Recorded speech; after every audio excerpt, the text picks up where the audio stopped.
Fala aí, nação tricolor! Seja bem-vindo a mais um vídeo aqui no canal. Vamos acompanhar as últimas notícias do São Paulo, que volta a campo hoje, jogando em casa contra o Coritiba pelo Campeonato Brasileiro. Então, sem mais enrolação, vamos pro vídeo. Responda rápido, você acha que o São Paulo fatura mais com bilheteria de jogos ou shows em seu estádio? Acertou quem respondeu shows, e a diferença é absolutamente surpreendente. Desde que assinou contrato com a Live Nation em dezembro de 2023, o São Paulo já arrecadou cerca de 100 milhões de reais com shows. Nesse período precisou mandar 12 partidas longe do Morumbis. E a estimativa do clube com a arrecadação de bilheteria, se esses jogos tivessem acontecido em casa, geraria na casa dos 11 milhões e 400 mil reais. Diferença de quase 90 milhões de reais em favor dos shows. Diante de toda a enorme dificuldade financeira pela qual passa o São Paulo, a possibilidade de colocar tanto dinheiro em caixa com a realização de shows é quem tem salvado as contas do tricolor. Aí você pode estar pensando, mas Nicola, Júlio Casares não havia antecipado 50% da receita? Sim. Ainda dessa maneira, São Paulo com 4 milhões e meio de reais por show, ainda sobram ao tricolor cerca de 2 milhões e 250 mil. Bastante dinheiro, levantamento bem legal feito pelo Éder Traschini do GE. Só para completar, lembrar que o São Paulo vai ter de abrir mão de mais uma partida importante, confronto contra o Corinthians, marcado para o fim do mês de outubro, terá de acontecer na Vila Belmiro, por conta da realização de 3 shows da banda Beach S, nos dias 28, 30 e 31 de outubro. Bom, o Coritiba é um time estranho, vai bem fora, vai mal em casa. Tá ali no meio do caminho na tabela do Brasileiro, né? Mas tem essa característica de ser um time melhor em casa. Já era, né? Desde o ano passado, desde quando subiu da outra vez, né? Já era assim. O Coritiba, que está em 10º lugar, com 30 pontos. O São Paulo tem 26, está em 12º. Né? Time treinado abriu 4 para o São Paulo, né? Abriu 4 para o São Paulo. E vai bem fora, né? Esse é um perigo. O São Paulo precisa ganhar esse jogo. Isso, é um visitante indigesto desde a Série B do ano passado, como você falou. Pela Série A desse ano, a campanha com visitante é a terceira melhor. Só é inferior a Palmeiras e Flamengo como visitante. Incrível, né? É curioso, né? Porque os times paranaenses eles têm um comportamento inverso, né? O Atlético é o melhor mandante e o Coxa é o terceiro melhor visitante. Então o São Paulo deve ter muitas dificuldades. É um time que tem um contragolpe muito rápido, treinado pelo Fernando Seabra, mas que tem 2 ausências muito importantes por lesão, né? Uma, já desde o jogo passado, o Lucas Ronier, talvez uma das revelações do Campeonato Brasileiro, canhoto, hábil, rompeu o ligamento cruzado, lamentavelmente, está fora da temporada. E no jogo contra a Chapecoense também se machucou, mas é uma lesão muscular, o Josué, o meia, armador, cérebro do time, que não se recuperou a tempo de enfrentar o São Paulo também.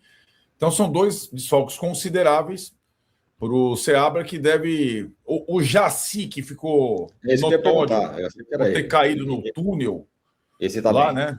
Caiu, ele se recuperou, vai jogar.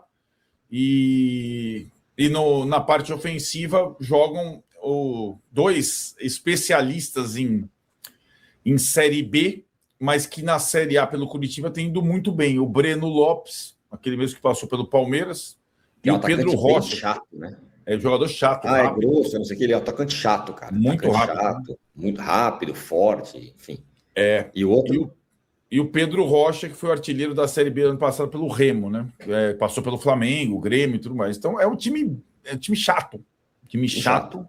Concordo. Vai ser um jogo bem complicado para o São Paulo. O São Paulo precisa ter paciência e saber aproveitar as chances. Bom, e o São Paulo, hein, nessa? Como vamos, hein? Não tem lesão, né? Não tem problema de lesão. Então, a novidade é a volta do jogador que estava lesionado, o Arthur, né? Que ficou de fora do jogo contra Grêmio e Bolívar, né? Um jogador importante, bola parada, canhoto, né? O que dá a medida, a pista que o São Paulo deve voltar a atuar com 3 atacantes, não com 3 zagueiros. Imagino eu que ele se junte a Luciano e Caleri naquele time base do Dorival. 3 no meio, 3 na frente. Agora, depois das atuações boas dos estreantes lá na altitude, fica a dúvida se o Domingos Duarte vai ser titular ou se vai ser o Osório, se o Iago vai ser titular ou vai ser o Wendel, né? Me parece que o trio de meio e o trio da frente já estão fixados. Pablo Maia, bem contestado, mas está sendo titular com o Dorival. Acho que o Milton pode começar a fazer uma sombra, mas ainda não é.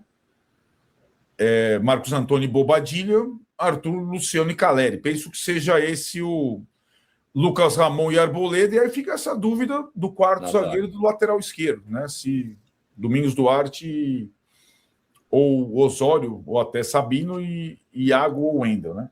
Eu tenho uma pergunta e um palpite. Diga. Eu acho que na zaga ele vai manter o Domingos Duarte, Arboleda e Domingos Duarte. Eu acho. Também acho que sim. Acho que na lateral, acho que vai o Wendel de novo. Também acho. Pelo jogo... E aí, a dúvida é o seguinte: com 3 atacantes, significa que o Marcos Antônio vai jogar pelo lado de novo? Vai voltar a jogar pelo lado em vez de jogar pelo meio? Mais pela esquerda, e aí eu acho que reforça a questão do Wendel. Porque com o Wendel passando pelo corredor, não é que o Marcos Antônio jogue tanto pela esquerda, né? Ele joga na meia esquerda e o Wendel passa, né? Me parece ser esse o desenho também. E tem outra notícia fora de campo. Na verdade, um cheiro de notícia aí. Não, que parece temos a confirmação. Temos a notícia. Temos a confirmação. Eu vou fazer um sinal aqui para vocês, ó. Aqui, ó, coruja. Exato. O que significa isso, Arnaldo? Significa a renovação do contrato do Caleri, né? Com o São Paulo, capitão do time, depois de muitas idas e vindas. Cara, são situações até, de alguma forma, comparáveis à do Memphis Depay. Não exatamente pelos valores, mas pela discussão, pelas idas e vindas, pelo presidente / interino, né? Mas com uma diferença, né? O Caleri, já na gestão anterior do Rui Costa, já tinha meio que encaminhado a renovação, os termos, ficou meio na geladeira. Ele, diferentemente do Memphis, ele não terminou o seu contrato com o São Paulo. O contrato termina no final do ano. Ele quis ficar, pediu para ficar, ficou alheio à debandada argentina que aconteceu nesse segundo semestre, né? Os companheiros Alan Franco e Enzo Dias meio que largaram. É o capitão do time e renova o seu contrato com o São Paulo.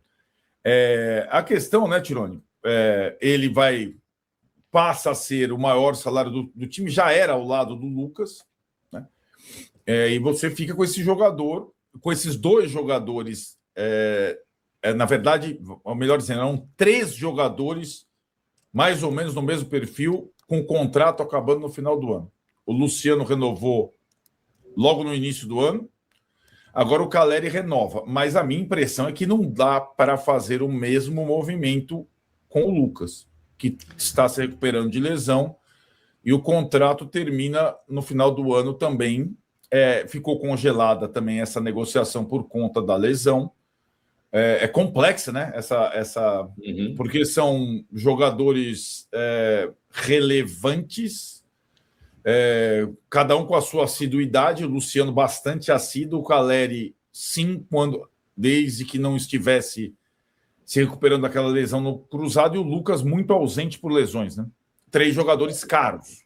O Luciano menos, e 3 jogadores acima de 30. Mas Caleri e Lucas são bem caros, né? Enfim. Eu não sei se uma coisa não dá um indicativo da outra, sabe? Renovou com todo mundo e o Lucas, então, está na fila também para renovar. Ele precisa voltar antes, né? Vai precisar ver como é que ele vai voltar e tal, mas me dá uma sensação de que uma coisa indica a outra. Veremos. Morumbi ID, $500 milhão name rights, bora explicar todos esses detalhes. Hoje o São Paulo está conversando com 3 empresas, tá? Que podem estar no name rights do estádio do Morumbi.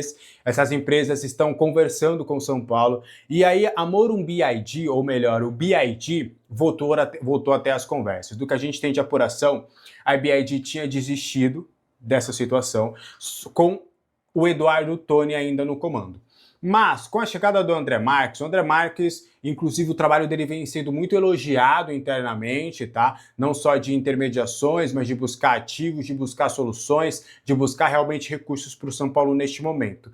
Aí, o André viu tudo o que estava acontecendo, né, para ele se inteirar sobre todo o caso, e aí ele viu a questão do naming rights e quis contatar de novo a BID para entender, para reativar essas conversas, né?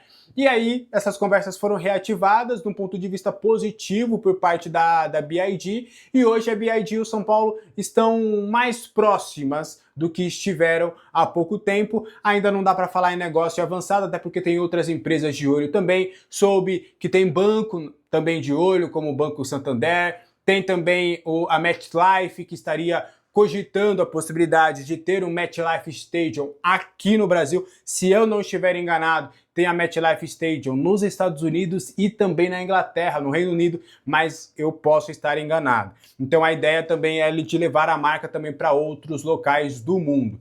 E aí o São Paulo está conversando com essas empresas para entender condições, valores e tudo. O São Paulo deve, né, colocar ali um ponto de partida para algo em torno de 50 milhões anuais. Isso é uma ideia que o São Paulo está vendo e projetando. Pode ser que o São Paulo veja que o mercado não vai pagar isso e diminua a pedida. Só que a ideia do São Paulo seria trabalhar com algo em torno de 50 a 60 milhões por ano pelo naming rights. E o São Paulo gostaria de fechar um contrato de 10 anos. Até se conversa ali sobre uma possibilidade de fazer só 5 anos, assim como a tiqueteira. Mas o São Paulo entende que também dá para fazer 10 anos porque você consegue uma garantia maior. E aí, caso o São Paulo consiga, dentro dessas condições, o São Paulo pode conseguir até 500 milhões aportados com o naming rights. 50 milhões por ano, 50 vezes 10, 10 anos, 500 milhões. A ideia do São Paulo também seria fechar com uma empresa que pudesse pagar os 50 milhões de maneira imediata. Então,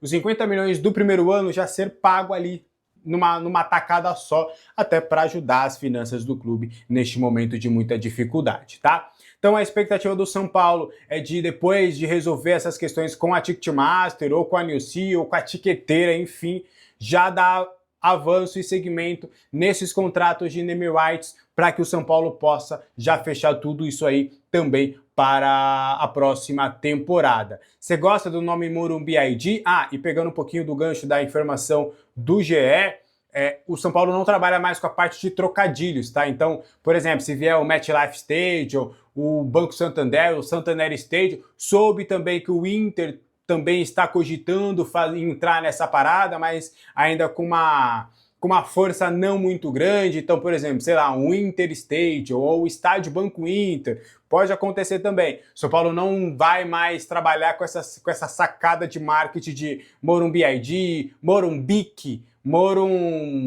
sei lá, entendeu? São Paulo não vai trabalhar com isso, a não ser se for a BID, já que o Morumbi ID também é um nome que é palatável internamente. Fechou? Então vamos comentar sobre essas últimas notícias do São Paulo, que volta a campo hoje, jogando no Morumbi depois de muito tempo, agora contra o Coritiba pelo Campeonato Brasileiro. Mais um jogo muito difícil, mas importantíssimo para o São Paulo tentar ganhar os 3 pontos, porque a última vitória do São Paulo pelo Campeonato Brasileiro aconteceu no dia 25 de abril. De lá para cá, em 8 jogos, 5 derrotas e 3 empates. E assim está a classificação do Campeonato Brasileiro antes do início dessa rodada de hoje. O Palmeiras em primeiro com 48 pontos. Em segundo e com um jogo a menos, o Flamengo com 42. Em terceiro, o Atlético Paranaense com 40. Em quarto, o Fluminense com 35. Em quinto, o Cruzeiro. Em sexto, o Bahia, os dois com 33 pontos. Em sétimo, o Corinthians com 32. Em oitavo, o Red Bull Bragantino com 31. Em nono, o Botafogo. Em décimo, adversário do São Paulo de hoje, o Coritiba, os dois com 30 pontos. Em 11º, o Atlético Mineiro com 29. Em 12º, o São Paulo com 26. Em 21 jogos, o São Paulo venceu apenas 7, perdeu 9 e empatou 5. Em 13º, Vitória também com 26 pontos. Em 14º, o Grêmio com 25. Em 15º, o Mirassol. Em 16º, o Internacional, os dois com 23 pontos. Em 17º, e abrindo a zona de rebaixamento, o Santos. Em 18º, o Vasco. Em 19º, o Remo, os três com 22 pontos. Em última, a Chapecoense, com apenas 10 pontos. E após essa partida de hoje contra o Coritiba, o São Paulo volta a campo na terça-feira, decidindo em casa as oitavas de final da Sul-Americana contra o Bolívar. No dia 23 de agosto, joga fora de casa contra a Chapecoense. E no dia 30 de agosto, joga em casa contra o Red Bull Bragantino. Esses dois jogos pelo Campeonato Brasileiro. Então essa é a sequência do São Paulo nos próximos dias. E lembrando mais uma vez, na minha visão, a Sul-Americana é muito importante para o ano do São Paulo, porque vale um título internacional e uma vaga para a próxima Libertadores, além do prêmio para o campeão, que pode ultrapassar mais de 50 milhões de reais. E atravessando essa grave crise financeira, é um valor muito importante para o São Paulo. Então eu não concordo com alguns comentaristas e torcedores que vêm falando para o São Paulo abandonar a Copa Sul-Americana e focar apenas nos 45 pontos do Campeonato Brasileiro. Eu concordo. A prioridade número 1 tem que ser os 45 pontos no Brasileirão. Mas não dá para abandonar a Copa Sul-Americana de qualquer jeito.